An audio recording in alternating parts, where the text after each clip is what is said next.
राम राम राम राम राम राम राम राम राम नारायण नारायण। संबंध। इसी अध्याय के पहले और दूसरे श्लोक में जिस क्षेत्र और क्षेत्रज्ञ का संक्षेप से वर्णन किया था, उसी का विस्तार से वर्णन करने के लिए आगे का प्रकृति और पुरुष के नाम से प्रकरण आरंभ करते हैं।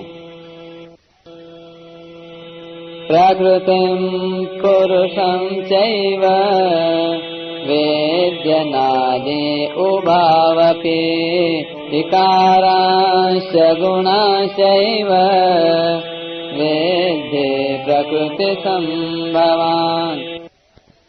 कार्यकरणकर्तृत्व हेतु प्रकृतिरुच्यते पुरुषः सुखदुःखानां भोक्तृत्वे हेतुरुच्यते।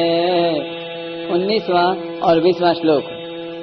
प्रकृति और पुरुष दोनों को ही तुम अनादि समझो और विकारों तथा गुणों को भी प्रकृति से ही उत्पन्न समझो। कार्य और करण के द्वारा होने वाली क्रियाओं को उत्पन्न करने में प्रकृति हेतु कही जाती है और सुख दुखों के भोक्तापन में पुरुष हेतु कहा जाता है। व्याख्या। इसी अध्याय के तीसरे श्लोक में भगवान ने क्षेत्र के विषय में यच्च जो है, यादृक्च जैसा है, यद विकारी जिन विकारों वाला है और यतश्चयत जिससे जो उत्पन्न हुआ है, ये 4 बातें सुनने की आज्ञा दी थी। उनमें से यच्च का वर्णन 5वें श्लोक में और यद विकारी का वर्णन 6ठे श्लोक में कर दिया। यादृक्च का वर्णन आगे इसी अध्याय के 26वें 27वें श्लोकों में करेंगे। अब यतश्चयत का वर्णन करते हुए प्रकृति से विकारों और गुणों को उत्पन्न हुआ बताते हैं। इसमें भी देखा जाए तो विकारों का वर्णन पहले 6ठे श्लोक में इच्छा द्वेषः आदि पदों से किया जा चुका है।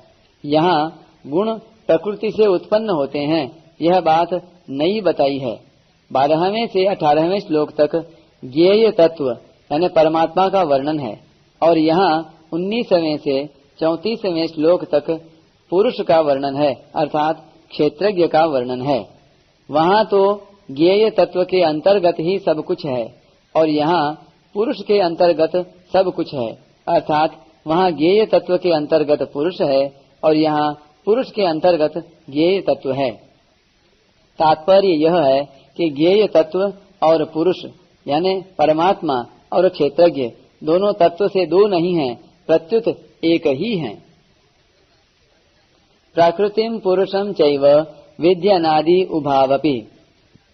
यहाँ प्रकृतिम पद संपूर्ण क्षेत्र की यानी जगत की कारण रूप मूल प्रकृति का वाचक है। 7 प्रकृति विकृति यानी 5 महाभूत, अहंकार और महत्त्व तथा 16 विकृति, 10 इंद्रियां, मन और 5 विषय, ये सभी प्रकृति के कार्य हैं और प्रकृति इन सब की मूल कारण है। पुरुषम पद यहाँ क्षेत्रज्ञ का वाचक है, जिसको इसी अध्याय के पहले श्लोक में क्षेत्र को जानने वाला कहा गया है। प्रकृति और पुरुष दोनों को अनादि कहने का तात्पर्य है कि जैसे परमात्मा का अंश यह पुरुष जीवात्मा अनादि है, ऐसे ही यह प्रकृति भी अनादि है। इन दोनों के अनादिपने में फर्क नहीं है, किंतु दोनों के स्वरूप में फर्क है। जैसे प्रकृति गुणों वाली है और पुरुष गुणों से सर्वथा रहित है। प्रकृति में विकार होता है और पुरुष में विकार नहीं होता। प्रकृति जगत की कारण बनती है और पुरुष किसी का भी कारण नहीं बनता। प्रकृति में कार्य एवं कारण भाव है और पुरुष कार्य एवं कारण भाव से रहित है। उभौ एव कहने का तात्पर्य है कि प्रकृति और पुरुष दोनों अलग अलग हैं। अतः जैसे प्रकृति और पुरुष अनादि हैं, ऐसे ही उन दोनों का यह भेद विवेक भी अनादि है।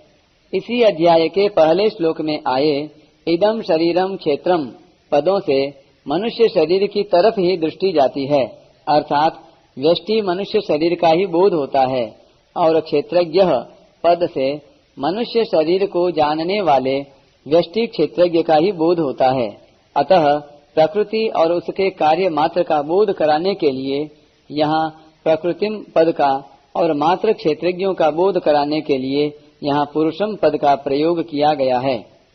इसी अध्याय के दूसरे श्लोक में क्षेत्रज्ञ की परमात्मा के साथ एकता जानने के लिए विद्धि पद का प्रयोग किया था और यहाँ पुरुष की प्रकृति से भिन्नता जानने के लिए विद्धि पद का प्रयोग किया गया है। तात्पर्य है कि मनुष्य स्वयं को और शरीर को एक समझता है, इसलिए भगवान यहाँ विद्धि पद से अर्जुन को यह आज्ञा देते हैं कि ये दोनों सर्वथा अलग अलग हैं। इस बात को तुम ठीक तरह से समझ लो। विकारांश गुणांश्चैव विद्धि प्रकृति संभवान। इच्छा, द्वेष, सुख, दुख, संघात, चेतना और धृति, इन 7 विकारों को तथा सत्व, रज और तम, इन 3 गुणों को प्रकृति से उत्पन्न हुए समझो। इसका तात्पर्य यह है कि पुरुष में विकार और गुण नहीं है। 7वें अध्याय में तो भगवान ने गुणों को अपने से उत्पन्न बताया है और यहाँ गुणों को प्रकृति से उत्पन्न बताते हैं। इसका तात्पर्य यह है कि वहाँ भक्ति का प्रकरण होने से भगवान ने गुणों को अपने से उत्पन्न बताया है और गुणमयी माया से तरने के लिए अपनी शरणागति बताई है। परंतु यहाँ ज्ञान का प्रकरण होने से गुणों को प्रकृति से उत्पन्न बताया है। अतः साधक गुणों से अपना संबंध न मानकर ही गुणों से छूट सकता है। कार्य करण कर्तृत्व हेतु प्रकृति उच्यते। आकाश, वायु, अग्नि, जल और पृथ्वी तथा शब्द, स्पर्श, रूप, रस और गंध, इन 10 महाभूतों और विषयों का नाम कार्य है।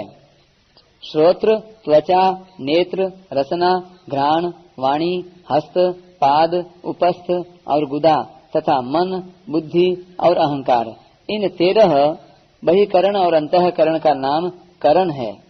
इन सब के द्वारा जो कुछ क्रियाएं होती हैं उनको उत्पन्न करने में प्रकृति ही हेतु है। जो उत्पन्न होता है वह कार्य कहलाता है और जिसके द्वारा कार्य की सिद्धि होती है वह करण कहलाता है। अर्थात क्रिया करने के जितने औजार हैं, साधन हैं, वे सब करण कहलाते हैं। करण 3 तरह के होते हैं: कर्मेंद्रियां, ज्ञानेंद्रियां और मन, बुद्धि एवं अहंकार। कर्मेंद्रियां स्थूल हैं, ज्ञानेंद्रियां सूक्ष्म हैं और मन, बुद्धि एवं अहंकार अत्यंत सूक्ष्म हैं। कर्मेंद्रियों और ज्ञानेंद्रियों को बहिकरण कहते हैं तथा मन, बुद्धि और अहंकार को अंतःकरण कहते हैं।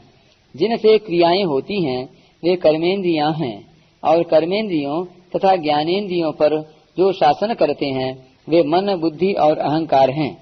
तात्पर्य है कि कर्मेंद्रियों पर ज्ञानेंद्रियों का शासन है, ज्ञानेंद्रियों पर मन का शासन है, मन पर बुद्धि का शासन है और बुद्धि पर अहंकार का शासन है। मन, बुद्धि और अहंकार के बिना कर्मेंद्रियां और ज्ञानेंद्रियां काम नहीं करती। ज्ञानेंद्रियों के साथ जब मन का संबंध हो जाता है तब विषयों का ज्ञान होता है। मन से जिन विषयों का ज्ञान होता है उन विषयों में से कौन सा विषय ग्राह्य है और कौन सा त्याज्य है, कौन सा विषय ठीक है और कौन सा बेठीक है, इसका निर्णय बुद्धि करती है। बुद्धि के द्वारा निर्णीत विषयों पर अहंकार शासन करता है।